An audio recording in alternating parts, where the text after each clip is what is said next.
I caught a little transmission from the moon a while back, and the time feels about right to share these things as the themes are really opening up, I think, in the world and in my life. And so I want to share some secrets from the moon with you.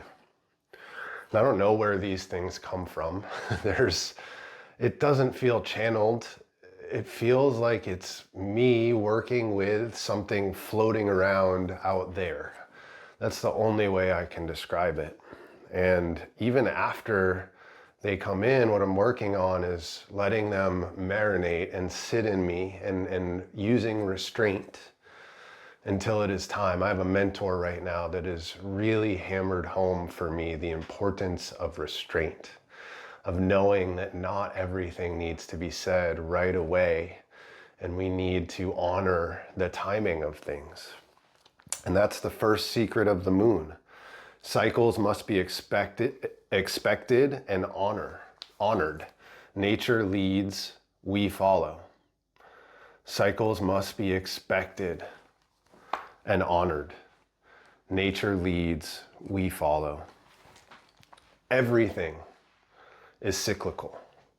From our developmental cycles growing up. So we talk about these periods from 0 to 7 years old, where our physical body is being imprinted with how we interact and engage with the physical universe around us, how safe we feel, how at home we feel in our body. And then we've got our next 7-year cycle from 7 to 14, which is our incarnation into our emotional or astral body. This place of emotion where we go through puberty and we start to solidify these patterns of how we perceive the world on an emotional level, when it's safe to open our heart, when we need to close down, when we need to keep someone at a distance, when we can engage with somebody. And then we move on to our third 7-year cycle from 14 to 21, and that is when our mental paradigm is developed. Our mental view of the world, and it can get really, really beautiful, or it can get really, really constricting over that cycle. But the point is that those cycles continue, and they are always shifting and changing. If we look out at nature, there's cycles everywhere. I live in what's called the Low Country in South Carolina, and you look at the tides. And we have like a 10-foot plus tide swing sometimes. And so you can just see this empty basin all of a sudden gets totally filled with water, and it's like you're looking at a completely different place. And that same cycle is happening inside the water in our cells, right? We all know that we're largely made up of water, and you better believe that the tides are happening because of the moon. And that same impact on that water is also happening inside the water of our cells. And so, of course, we are going to have these cycles. We're going to have these swings. Same goes for something like a forest fire, where nature knows that it's time to clear out the underbrush, that if this fire doesn't happen now, then we might lose the entire forest. And so sometimes life thrusts these fires upon us to clear out the brush. You know, it's things like changing our beliefs, helping us to see a pattern in a different way, bringing things into light that we need to let go of. These cycles are constant reminders that we are constantly in change. Change is the only thing that is certain. And so we've got to learn to trust that change and to see these cycles for what they are. The more awareness you have of the cycles, the easier it is to let go when these periods of decline or waxing show up in our lives. Nature is powerful. I told a story not too long ago. I'm a big surfer, and I was out on a pretty big day, and the water was really drifty. So the waves were, probably shoulder high, chest high. But when you paddled out, you would drift down the beach maybe 2 blocks inside of 5 or 10 minutes. Like the wave would just take you. And I also on this beach have these big concrete things. They're called groins. So picture like a big concrete wall that juts out into the water, and they're spray painted with really cool things because the beach that I'm at is very hippie. It's like love and all sorts of fun stuff. So if you can picture this wall, and I'm in this cold water, it's winter last year, and I see just a beautiful wave and start paddling for it. And I pop up and I ride that wave, and I'm looking down the line, and all of a sudden I look forward and I see one of those walls probably 50 feet away from me. So I jump off of my board thinking I'm gonna have plenty of time to turn around and start to paddle back out, but I didn't realize how fast that drift was happening. And in that moment, I had a choice. Do I try to fight against it and swim out past the wall so that I don't smash into it? Because I was probably 10 feet inside. So if I could make it 10 feet out, I would have drifted past it. Or do I trust and take a wave, the next wave that's coming, and just ride it in on my belly and try and get into where my feet can get onto the ground before I slam into this wall? And because I am, or especially was, a control freak, I tried to paddle out. And of course, trying to fight against nature, trying to lead nature did not work. Had I trusted and rode that wave in, I think everything would have been fine. Instead, I took it into my hands and I wound up slamming a brand new surfboard into this groin, putting a hole the size of a pie, the size of my face in this new surfboard, which ended the day. But at least I didn't hurt or kill myself. Nonetheless, you get the point. Nature is too powerful. There's nothing that we can do to fight against it. I'm sure you can hear in my voice right now, I'm a little bit sick coming over with a lot of travel. I really feel like I sacrificed my physical body for spiritual growth last week as I went and took in a Gene Keys teaching. And I just have to be in that cycle. I just have to trust that my energy is right for right now, for what I need to do, instead of fighting against it. There's times in the past where I would have either buckled up and gone out there and just kept pushing, or I would have gone too far the other direction and just slept all day because I'm sick, and so that's what I need to do. But I don't feel like I need to do that. If I did, I would. And so it's about coming into union with the cycle. Another thing is obviously women have a monthly cycle that they can learn and need to learn and honor, but men too have these hormonal cycles that are passing through them. So fellas, if you're watching this, paying attention to how you're feeling. I can't speak to the women because I don't have that life experience, but for the guys, I can really tell you that there is a cycle of how I feel over the course of a month. And if you really start to pay attention, you'll know when are times to make and create and push and do, and when are times to go within and contemplate and meditate. And it's pretty consistent over time. That's why it's a cycle. Okay, moving on to the second one. Life has phases. Don't ever worry about how your life looks.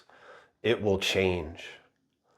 Life has phases. Don't ever worry about how your life looks. It will change. So often, we as humans are ultimately or deeply concerned with how we appear to others.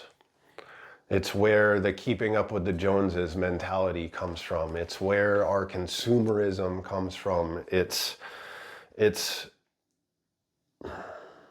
on some deep level, a fear of being cast out from the tribe back on the plains of Africa, which meant certain death. And so because we fear that so deeply in ourselves, we do whatever we can to try and make ourselves more beautiful, more palatable, more beneficial for the world and for the people that we are around.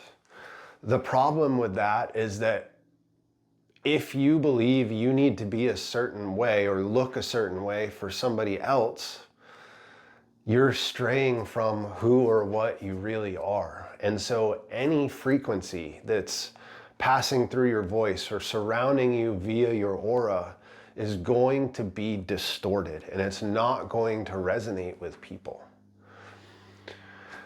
And so we have to learn how to trust in these phases of our lives, right? I've had so many different phases. I was a drug addict for a lot of years, right? A hardcore heroin addict from when I was 16 years old until when I was 20 years old. And you better believe my life looked a certain way at that point. It started out as like what looked like a fast life and a fun life. I constantly was surrounded by money and women and parties and all of these things. But very quickly, that facade, that appearance started to fall apart. And then it was the appearance of an addict, somebody that is suffering deeply, who is barely living in their eyes. Somebody who is doing whatever they need to do in order to get their next high. Because that's what life was about, and my outward appearance looked like that. And obviously that took a toll on myself and caused a lot of trauma and issues internally and externally. But I'm forever grateful for that phase and how I looked in that phase, because I know who I am beyond my outward appearance because of that. I know that there's so much more than how I look. And so I stopped, at a certain point, stopped worrying about it. And then I went into my Marine Corps phase. And, I looked very disciplined, and I looked very patriotic, and I was embodying the warrior archetype, or at least what I thought was the warrior archetype. However, I was missing a huge piece of what that archetype requires, which is a connection to those that you are protecting, this deep, deep empathy. And then I got into the finance phase of my life, where I was chasing money, and everything that I did was around looking good for investment banks. I joined all these clubs in college after the Marine Corps so that I could put it on my resume. And I bought all of these fancy suits and watches and all of these things so that outwardly my appearance would look like I fit into the paradigm that I was trying to shift into. And none of those things worked, because it wasn't, my outward appearance didn't match my heart on the inside.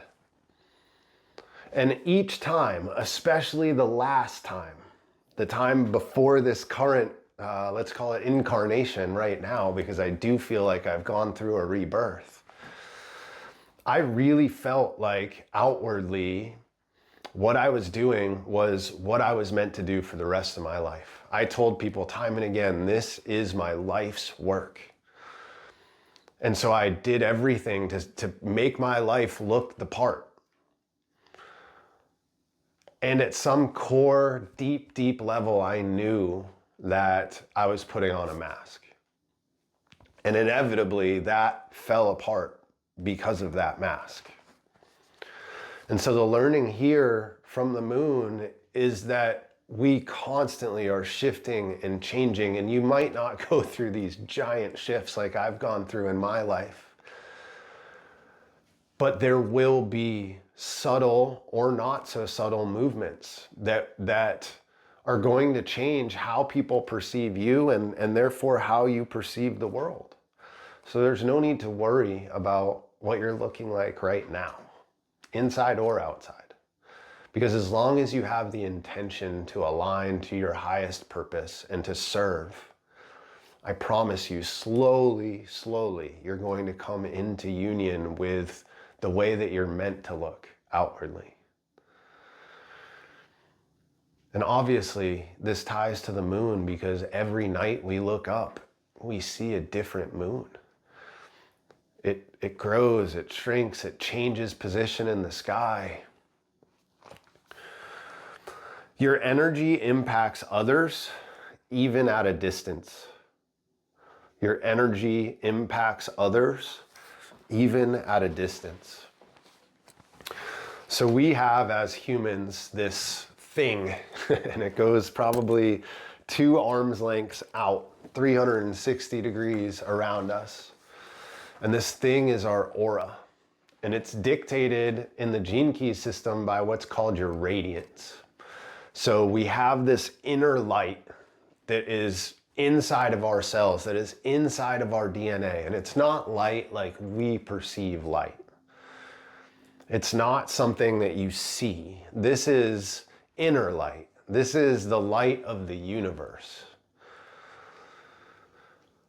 And when we are able to free that light, it emanates out in our aura. And people can feel our energy. So I'm sure you've had the experience of walking into a room and you see this person that is, maybe sitting, maybe you walk into a waiting room at a dentist's office. I know we've all had this experience. And you can just feel when you see someone, and you don't even need to see it. It's before you see it. It's you walk in and you feel something and it draws your eyes over to this person. And either it's a pull in, we're magnetized in and we want to be close to that person, or we are repelled away. And it has nothing to do with how the person looks or how the person smells or anything that they've said. It is at an energetic level. And on that energetic level, it's because this person is in your fractal lineage. And I'm not going to go too deep into fractals right now, but a long time ago, we had shared ancestors. And gradually, that family tree has started to branch or split. But if you go far enough back, that person was likely on one of your branches really early on. And so we feel this attraction to them. There's this knowing that this person is meant to be part of the story. And when you learn discernment and you gain courage, it is amazing what opens up if you are willing to engage with that person. But then we also have these repelling experiences where I just know that I am closed off to that person for whatever reason. And maybe it's karmic, maybe it's just my life path this time around is not meant to engage with that energy. But we all know these magnetic people and these magnetic experiences. But it's even deeper than that, even deeper than your aura. If you go to the land of Zoom, right? Something that COVID taught us is that this energy work can be done across mass distances. And if we think of the quantum and quantum entanglement, I believe that that's what's happening here, right? We have this energetic intent to connect. And regardless of the distance, we're able to impact somebody else, whether it's with a prayer. So every morning I wake up, I pray for the people that I engage with, that I work with. And I really believe that that is one of the biggest things that I can do to have a positive impact on their day and ultimately on their life. Or maybe you've heard of metta or loving kindness meditation, where just in our mind's eye, we're picturing starting with people close to you and progressively getting further away, even into our enemies. We are sending light and peace, and we're wishing for the end of suffering for them. And in doing that, you can feel this shift internal to yourself. And ultimately, if you were to engage with that person, there's some sort of shift, whether they know it or not, that's happening in them as well. Even something like Reiki or, that somatic energy work, all of these things can be done over distances. Just like the moon impacts Earth over a vast distance. Not only does it change the tides in the water, but it changes what the creatures do. If we think back to thousands, hundreds of thousands of years ago, as humans on a full moon, we had totally different behavior than on a new moon. Because at a full moon, we had the light. And so we were able to go and hunt. But along with that light also comes this energetic shift that gives us the energy to go and hunt. They're intimately connected in that way. And so we have to be aware of our energy because it has such a massive impact. Just the way that we think and the way that we feel. So often we tell ourselves that all that matters is what I say. And that's the least of what matters. We need to expand our awareness out and take in all of these subtle bodies and learn that we are expressing things to the world constantly through those subtle bodies. The light you emit can help illuminate the path when it's dark. The light you emit can help illuminate the path when it's dark. So as I said, you have this inner light. And I believe that we have a responsibility to learn how to foster and develop that inner light. Because by letting it out, it serves as a guidepost for those that are a little further back in their journey, right? When we have this full moon, which shows up in the dark, that's important. That full moon energy and the light that comes from it really has a huge impact on the world because the world, Gaia, is in darkness at that moment. And so often we as individuals go into this darkness.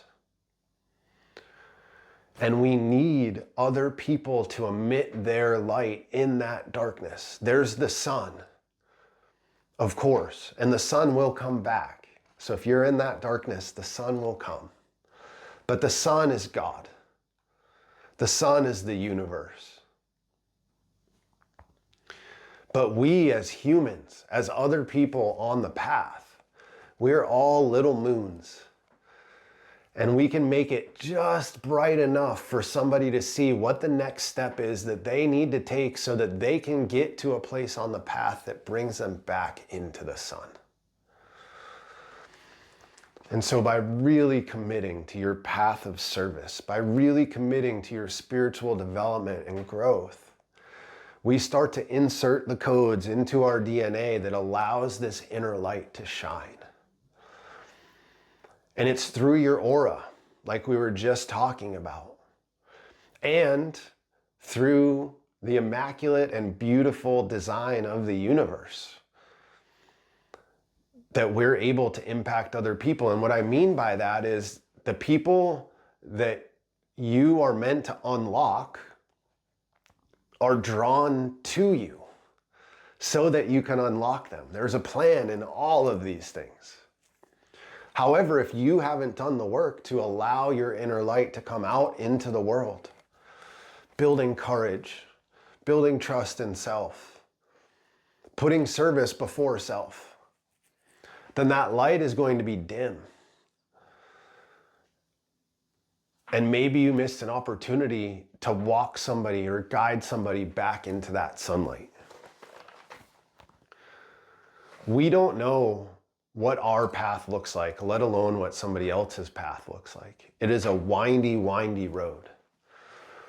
And so I can't tell you what you need to do or what the next step is that you need to take, because I don't know your path. I can barely see my own. But what I can do is just share myself. Not tell you what to do, but share myself, share my light. And in doing that, and just sharing what feels good for me, it allows you to see where your next foot needs to be placed. And that's all we need, is just that one next step. We want to see the whole road. We want to see the destination. But that's not how this works. We get to see one step in front of the other. We feel the end, right? We feel where we're headed at a deep, deep level. I know how this all ends. But I don't know exactly how I'm going to get there. I actually have, oh, my phone is recording this right now, but on my screen that pops up, like my screensaver screen, it says, I don't know where I'm going, but I know exactly how to get there. And what that means is I'm just taking that next step, that next step, that next step. I can't see out into the future. And then finally, you attract exactly what you need to fulfill your role in the cosmic order.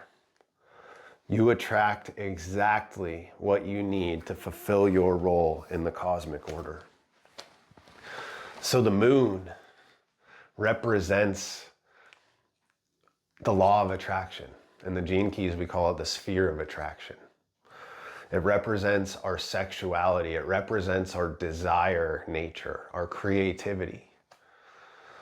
And it represents our desire nature because, like the moon, our desires are constantly shifting and changing. There's a famous Shakespeare quote around this, and I wish it would come to my mind right now, but alas. So you attract exactly what it is that you need to further your spiritual growth and development. Before we come into this incarnation, we agree to our dharma, our soul contract, the lessons that we are here to learn this go around on planet Earth. And by trusting in the things and the people that are coming into your life, we're able to open that karma and that dharma so that we're able to learn the next set of lessons that we need to learn. If we were to just have it in a flash, for most of us, more than likely, that would be so overwhelming and we wouldn't be able to function. And I think it's probably driven people literally to insanity. And so we need just the next little packet of karma to open so that we can learn a lesson, so that we can use that wisdom for the next lesson and the next lesson. And they're getting, I almost said more complex, but it's almost like they're getting more simple. They just go deeper. Because we do have a role that we are here to fulfill. Just like the acorn has a role to turn into an oak tree, you have a role that you and only you can fulfill on this planet through your unique genius. And so we have to learn how to trust in our desire nature, because our desires are put there by God. Now, it doesn't mean that you always have to honor the desire. Obviously, if I'm in a committed relationship and I have a desire for another woman, that desire isn't there so that I go and engage with that other woman and wreak havoc in my life, right? That was the old version of me, certainly. But luckily, with some awareness and with some time, I can see that one of two things needs to happen.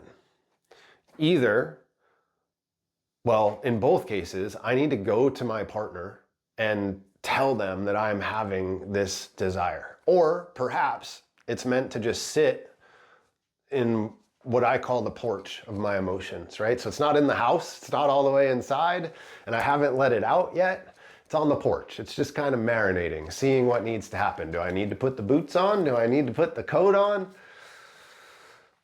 before this goes out into the world? And so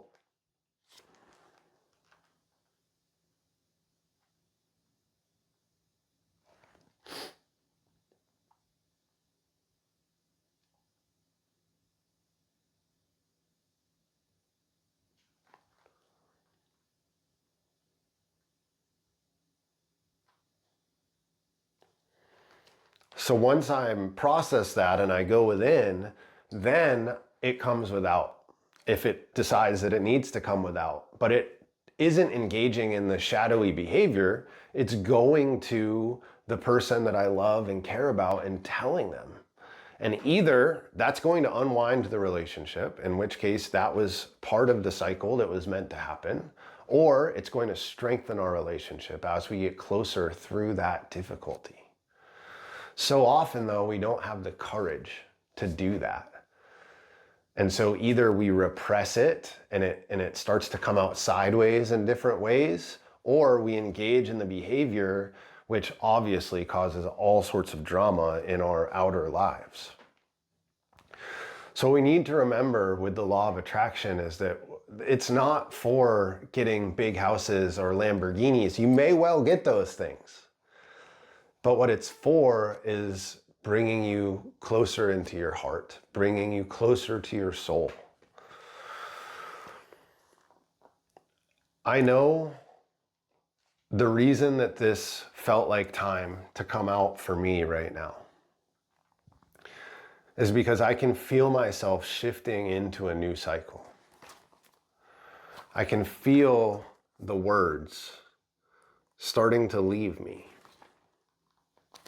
And I don't know what that means for us. I'm feeling like I'm getting to a place where the truths that I need to share can't be expressed with words. And because of that, I don't know if I should say anything. Is what I'm saying just adding to the confusion? And so I'm trying to tune into the cycles and into the phases. And trying to figure out what is the best way for my energy to impact people through this YouTube channel at a distance.